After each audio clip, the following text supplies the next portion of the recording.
Si preguntan quién soy, qué llevo, a dónde voy, de Tierra Santa.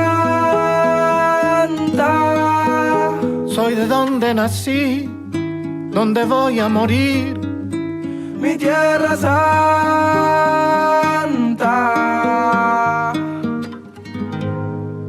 A veces pierdo, a veces gano, pero no es en vano morirme por la tierra que amo. Y si los de afuera preguntan cómo me llamo, mi nombre es latino y mi apellido americano. Si preguntan quién soy, qué llevo, a dónde voy, soy de Tierra Santa. Soy de donde nací, donde voy a morir, mi Tierra Santa. ¿Qué tal a todas y a todos? Bienvenidos una vez más a la TV Cooperativa. Aquí comenzamos Informe del Sur. Como cada semana, le contamos lo que sucede en nuestra América Latina y vamos a comenzar repasando, ¿sí?, como semanas anteriores, lo que sucede en Ecuador porque se vienen las elecciones presidenciales luego de que su actual presidente Lasso decretara la muerte cruzada que disuelve el Congreso y llama a elecciones a presidente. Vamos a escuchar y ver cómo se prepara, por supuesto, con los representantes del Parlasur, en este caso con el relato del parlamentario argentino Cristian Bello.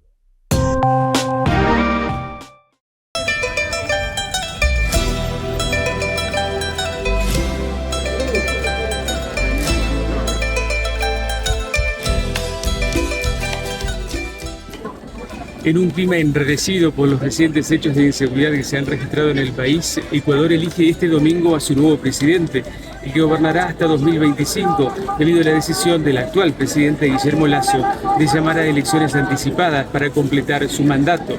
La situación ahora se ha visto complicada a partir del asesinato de uno de los principales candidatos a la presidencia, en un hecho que todavía está siendo investigado y que ha sido atribuido a algunas fuerzas relacionadas con el narcotráfico y con las bandas criminales organizadas. También hubo un atentado a otro dirigente político en las últimas horas, lo cual hace que la inseguridad se marque como una de las características, además de la apatía general de la población que este domingo irá a las urnas, además para participar de una compulsa popular. Son más de 13 millones de electores los que deberán decidir cómo es el futuro del Ecuador. Y en Paraguay, el oficialista Santiago Peña inicia su mandatario como presidente por los próximos 5 años tras tomar juramento en la sede del gobierno. Peña, durante su discurso, prometió un gran crecimiento económico y convertir a Paraguay en un punto estratégico. Veamos parte del discurso. Ya inició un nuevo periodo para Paraguay. Este martes, el oficialista Santiago Peña asumió como nuevo presidente para los próximos 5 años en una ceremonia en el Palacio de López, ante la presencia de autoridades nacionales y extranjeras. Se convirtió en el 51 jefe de Estado del país con la promesa de convertirlo en un punto estratégico en Latinoamérica. Sí, juro. Así empezó el mandato del presidente paraguayo. Lo siguió con el primer discurso ante la nación. Habló de temas nacionales e internacionales. Celebramos la victoria de la libertad. Celebramos la victoria de la democracia como herramienta para gobernar de manera justa y conveniente para todos. Y podemos decir que en este sitio nació nuestra nación. Peña prometió contribuir a la integración regional. Aseguró que Paraguay será un punto de gran estrategia tanto para América Latina como para el mundo. Por ello, al referirse al acuerdo de la Unión Europea y Mercosur, hizo hincapié en el fortalecimiento del pacto. Paraguay se está convirtiendo en el centro logístico del corredor vial bioceánico sudamericano. Por eso, uno de nuestros principales objetivos estratégicos será contribuir a mejorar el funcionamiento del Mercosur. No puedo dejar de pensar que gestionar la hidrovía, los acuíferos, el corredor bioceánico, las hidroeléctricas y la navegación de nuestros ríos son delicados procesos de equilibrio. Por consiguiente, recordó los desafíos interiores a los que debe enfrentarse y criticó la actual situación de la economía.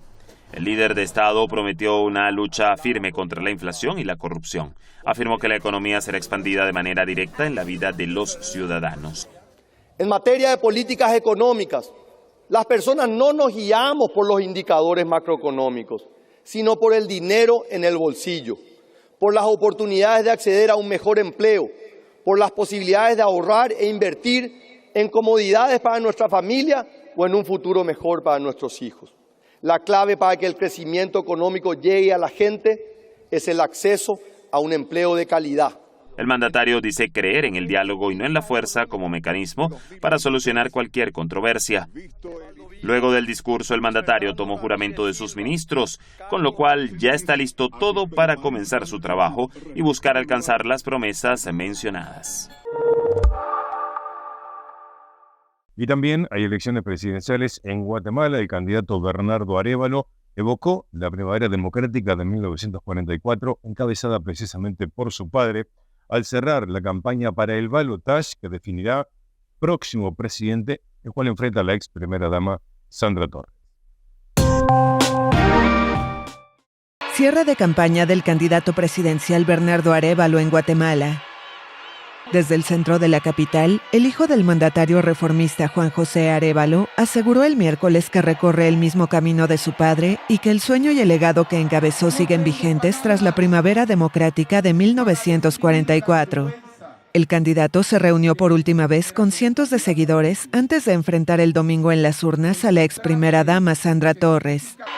Arévalo, líder del partido Semilla, dio una sorpresa en la primera vuelta electoral del 25 de junio, pues no figuraba entre los favoritos en los sondeos previos. Más de 9 millones de guatemaltecos están habilitados para elegir al sucesor del mandatario derechista Alejandro Yamatei en un país con altos índices de violencia, corrupción y pobreza. Con esto hacemos la primera pausa en Informe del Sur. Como siempre, aquí debajo les dejamos nuestras redes sociales. Nos pueden seguir precisamente durante toda la semana y también en las repeticiones que gentilmente le ofrecemos aquí en nuestro canal cooperativo. Ya volvemos.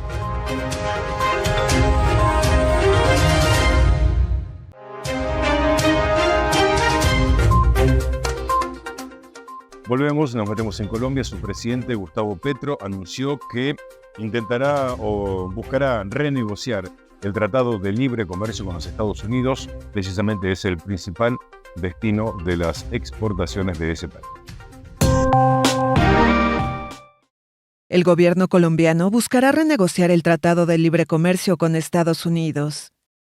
Así lo anunció el miércoles el presidente Gustavo Petro durante una reunión con productores cafeteros en la que denunció que el acuerdo veta la siembra de las variedades locales de maíz. ¿Por qué no lo puedo hacer? Porque me lo prohíbe el Tratado de Libre Comercio con los Estados Unidos, que firmaron hace unos años.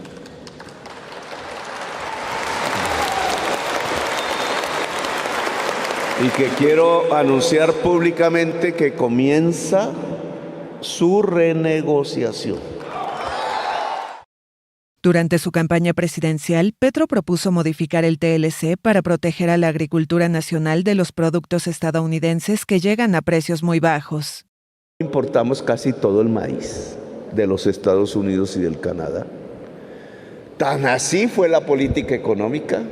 Si yo quisiera reemplazar ese maíz por maíz colombiano sembrado, tendría 1.200.000 puestos de trabajo más. La oposición de derecha ha advertido que modificar los acuerdos para incluir nuevos aranceles a las importaciones implicaría una respuesta similar del gobierno estadounidense y podría afectar la estabilidad económica del país. El TLC, vigente desde 2012, convirtió a Estados Unidos en el principal comprador de bienes y servicios colombianos. Muy bien, y ahora nos vamos a Panamá, precisamente donde se incrementan los reclamos en vista del deterioro de las condiciones de trabajo y de vida de toda la población de ese país. La gente está exigiendo políticas públicas enfocadas, ¿sí?, al desarrollo humano y también, vaya novedad en algún país de Latinoamérica, políticas que disminuyan la brecha de la desigualdad.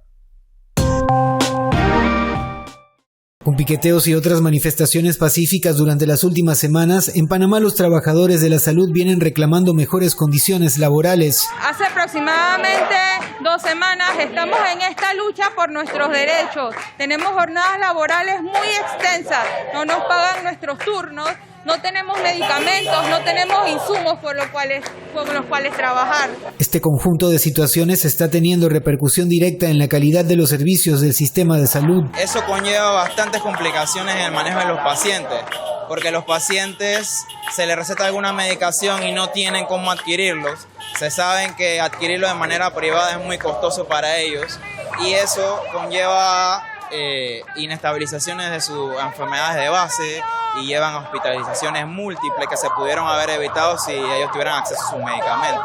Tras instalar mesas de negociación, los manifestantes han dado un ultimátum a las autoridades para satisfacer sus reclamos que encuentran algunos puntos concordantes con exigencias planteadas desde los gremios magisteriales. Salario de pago a contratistas para que están construyendo las escuelas, pago de vigencias expiradas, no han depositado el FESE de 2023 para que las escuelas puedan tener y generar ellos mismos su propio pago y comprar los insumos. Parte de las quejas son similares a las que tuvimos hace tiempo, el desabastecimiento de los medicamentos, el que no hay una buena inversión en lo que en materia de salud respecta. Tuvimos un mes en la región de Coclé y nada ha cambiado.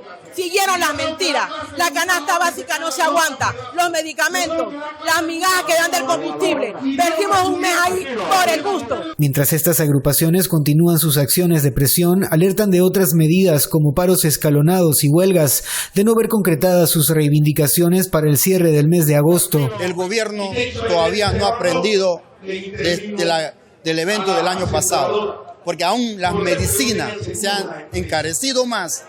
La luz, la electricidad, que antes un ciudadano que pagaba en $20, ahora están pagando $100, más de $100. Segunda pausa aquí en Informe del Sur y ya volvemos con el último bloque y toda la información.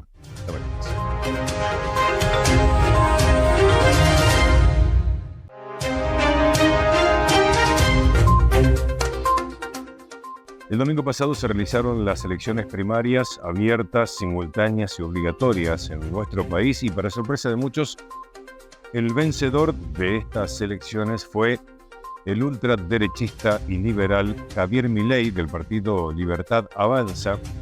Los electores se inclinaron por algunos de los tercios, entre los que también se encuentra el Frente Unión por la Patria y Juntos por el Cambio. A nosotros, en este programa que nos ocupa, mostrarles cuáles fueron las repercusiones internacionales del triunfo de Milei en Argentina. El domingo pasado en Argentina se llevaron a cabo las elecciones primarias abiertas, simultáneas y obligatorias para definir a los candidatos que competirán en las elecciones generales el próximo 22 de octubre para definir al nuevo presidente. La sorpresa que causó Javier Milei como el candidato más votado en las PASO 2023 generó gran repercusión en los medios más importantes del mundo. Los argentinos han sacudido en las urnas a las fuerzas políticas tradicionales. Un país acostumbrado a la división entre peronistas y antiperonistas contempla ahora cómo aparece con fuerza un tercer protagonista en el escenario político. El ultraderechista Javier Milei ha sido la gran sorpresa de estas elecciones primarias. Su discurso contra la clase política ha calado entre los más jóvenes y también entre los enojados con la grave situación económica. El antisistema Javier Milei sorprende al ganar las primarias en Argentina. ¿Cómo queda la carrera para las presidenciales de octubre?, tituló BBC Mundo. Los votantes de las primarias presidenciales argentinas impulsan a un forastero de extrema derecha a una victoria sorpresa, tituló The Wall Street Journal. El ultraderechista Javier Milei es el precandidato presidencial más votado en primarias de Argentina, tituló la agencia de noticias estadounidense APP News. Candidato ultraderechista apoyado por Bolsonaro, ocupa el primer lugar en primarias, tituló el medio brasilero O Globo. Ultraderecha Javier Milei habla de momento histórico tras ganar primarias en Argentina, tituló El Universal de México, al hablar acerca del sorpresivo liderazgo de Javier Milei. El populista de extrema derecha Javier Milei es el que más votos obtuvo en las primarias presidenciales de Argentina, el título de The Washington Post en Estados Unidos. En el caso de Folha de San Pablo, el reconocido medio brasileño también reflejó el asombro ante los resultados y tituló: Ultraliberal Javier Milei sorprende y toma la delantera en las elecciones primarias de Argentina. El diputado ultraliberal Javier Milei sorprendió y se fue al frente de las dos principales fuerzas políticas de Argentina este domingo. Con cerca del 60% de las mesas contadas, el autodenominado anarcocapitalista registró el 32% de los votos válidos, frente al 27,6% de la suma de la coalición derechista Juntos por el Cambio y el 25,6% de la alianza peronista Unión por la Patria, indicó Folha de Sao Paulo. Según el diario brasileño, el resultado electoral hizo caer por tierra la idea que Milei se había deshidratado en los últimos meses. El señor Milei, pues no es nada convencional y ha hecho unas propuestas, pues que a mucha gente la tienen asustada, tan asustada que el peso argentino se devaluó 22.45% de un día para otro, apenas se supo de su victoria.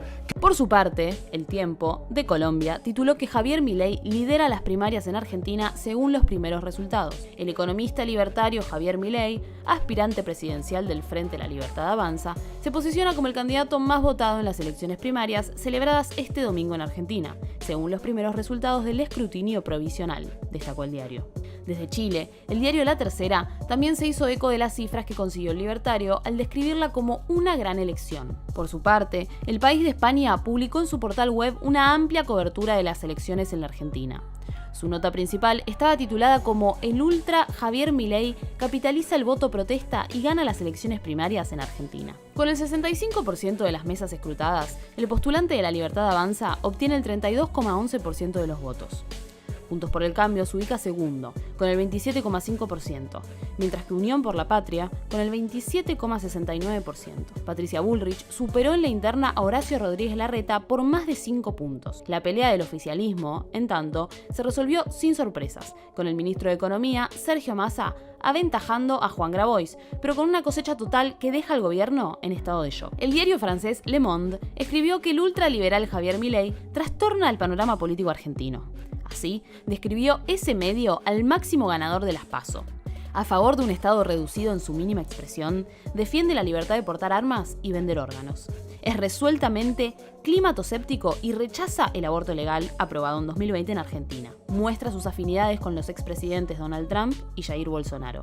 Sin aparato político, multiplicó las alianzas con figuras locales que, sin embargo, han encadenado mediocres resultados electorales este año. El Financial Times habló de que el ultraderechista argentino revoluciona la carrera presidencial con una victoria en las primarias, en tanto que The Guardian hizo referencia a que el libertario sacudió el establecimiento político de Argentina. Para el diario norteamericano The New York Times, con este resultado, Milei es ahora el principal candidato en las elecciones generales del próximo octubre. Y en Brasil, el actual presidente Lula da Silva volvió a criticar la gestión del gobierno anterior, del presidente anterior, Jair Bolsonaro, y reafirmó el compromiso de construir un Brasil mejor y más justo para todos. Escuchamos qué dice Lula sobre su antecesor en el gobierno. Durante un acto público en Brasilia, el jefe de Estado brasileño Luis Ignacio Lula da Silva criticó la gestión del gobierno antecesor de Jair Bolsonaro. Reafirmó su compromiso con construir un Brasil mejor y más justo para todos. La única razón por la que volví a ser presidente de la República, quitando del poder a ese fascista y genocida, era para demostrarle a este país y al mundo que este país está en condiciones de tratar con respeto a su pueblo, de mejorar su vida. Señaló que los primeros 7 meses de su nuevo mandato se han dedicado a retomar y fortalecer políticas públicas destruidas en los últimos años, por lo que el país volvió a retomar el camino del crecimiento. Brasilia está mejor y va a estar aún mejor. La economía seguirá creciendo y compartiremos el resultado de este crecimiento con el pueblo brasileño. Solo tiene sentido que un país crezca si la riqueza de este crecimiento se distribuye, llega a sus manos, hace girar las ruedas de la economía y mejora la vida de las personas. Eso es lo que hicimos una vez y lo vamos a hacer de nuevo. El gobernante afirmó que regresó para convertir a Brasil en un país capaz de corregir las injusticias, un país sostenible, sin necesidad de destruir los bosques. Además dijo a los asistentes que tienen en él no a un presidente de la República, sino a un compañero, y les instó a luchar por sus reivindicaciones. Quiero que sepan que no tienen un presidente de la República en este gobierno, tienen un compañero que jamás se niega a hablar con ustedes. Quiero que sepan que todos esos ministros y militares que están aquí solo tienen sentido de estar en el gobierno para servir al pueblo brasileño. Por otro lado, garantizó su compromiso con la lucha de las mujeres, anunciando un pacto contra los feminicidios. También informó de programas dirigidos a mejorar el nivel de renta de las familias campesinas y para enfrentar la violencia en el campo. Una de esas medidas es retomada de la reforma agraria, paralizada en los últimos 4 años por el ultraderechista Jair Bolsonaro. Y por otro, una muy buena noticia para los hermanos latinoamericanos, precisamente de México, porque dieron a conocer en ese país un resultado muy positivo sobre la disminución de la pobreza en el país. El Consejo Nacional de Evaluación de Política de Desarrollo afirmó que entre el año 20 y el año 2022, unas 8.9 millones de personas dejaron de vivir en el umbral de la pobreza en México, lo que obviamente ha catalogado de un enorme triunfo para los programas sociales de la administración del presidente Andrés Manuel López Obrador.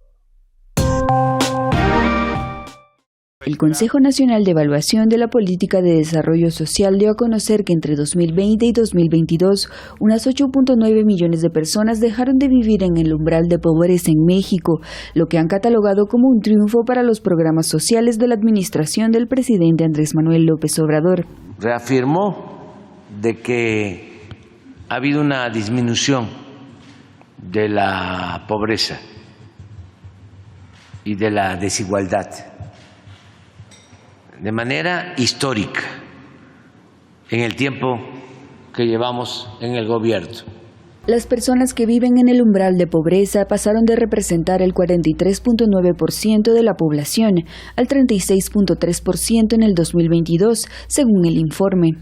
Detrás de esta modificación en los números, queda claro que hay tendencias detrás que explican este panorama sobre la evolución de la pobreza. Por un lado, se dijo ya, la recuperación del ingreso de las personas, también hay un mayor acceso a la alimentación y un mayor porcentaje de la población de 65 años o más con acceso a seguridad social, pero hay al mismo tiempo retos persistentes en la población, particularmente población en pobreza extrema, una mayor proporción de personas sin acceso a servicios de salud y un alto porcentaje de ocupados sin acceso a la seguridad social por prestación laboral. La economía mexicana se contrajo 8 puntos porcentuales durante la pandemia. No obstante, según los investigadores del Coneval, para el tercer trimestre del 2022 logró aumentar en 8 millones el número de personas ocupadas, siendo los ingresos de los trabajadores independientes los que tuvieron mayor crecimiento entre 2020 y 2022. Y en términos ya en niveles, el número de personas que tuvimos un ligero incremento del porcentaje de población en situación de pobreza extrema. Evidentemente, desde el Coneval reforzamos el planteamiento de que se debe llevar a cabo una complementariedad de la estrategia de las intervenciones de política social en los 3 niveles de gobierno. Con esto llegamos al final, como siempre, como cada semana. Le mostramos un pantallazo, un resumen de lo más importante que aconteció en nuestra Latinoamérica. Muchas gracias y hasta la semana que viene.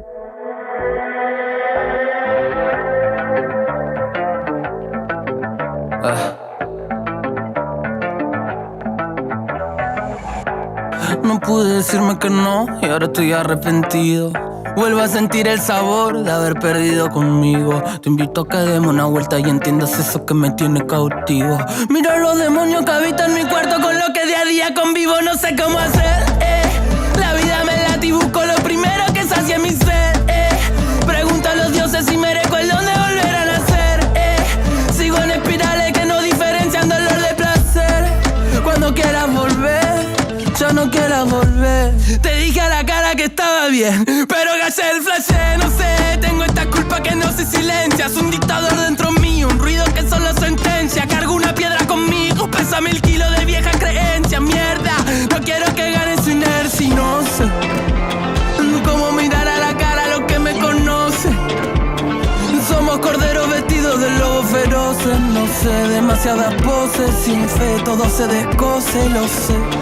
Se apagan las luces y nada nos sale tan bien. Vuelvo a la culpa de siempre, vuelvo a mirarle la cara a la muerte. Vuelvo a mirar tu reloj, pero hoy las agujas no marcan mi suerte. Vuelve el eco deformado de algún dolor al que no le solté la mano. Un clavo oxidado que en medio de mi razón. No quiero guardar en silencio un perdón. No sé cómo hacer. La vida me late y busco lo primero que sacie mi sed. Pregunto a los dioses si merezco el don de volver a nacer. Sigo en espirales que no diferencian dolor de placer. Cuando quieras volver. No sé cómo hacer, La vida me late y busco lo primero que sacie mi sed, Pregunto a los dioses si merezco el don de volver a nacer, Sigo en espirales que no diferencian dolor de placer. Cuando quieras volver, ya no quieras volver. Pregunto a los dioses si merezco el don de nacer.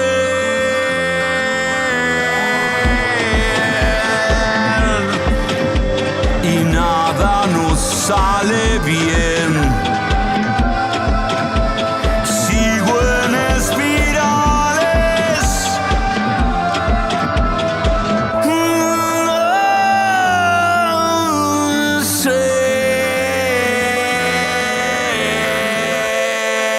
No sé cómo hacer, La vida me late y busco lo primero que sacie mi sed, Pregunto a los dioses si merezco el don de volver a nacer, Sigo en espirales que no diferencian dolor de placer. Cuando quieras volver, ya no quieras volver.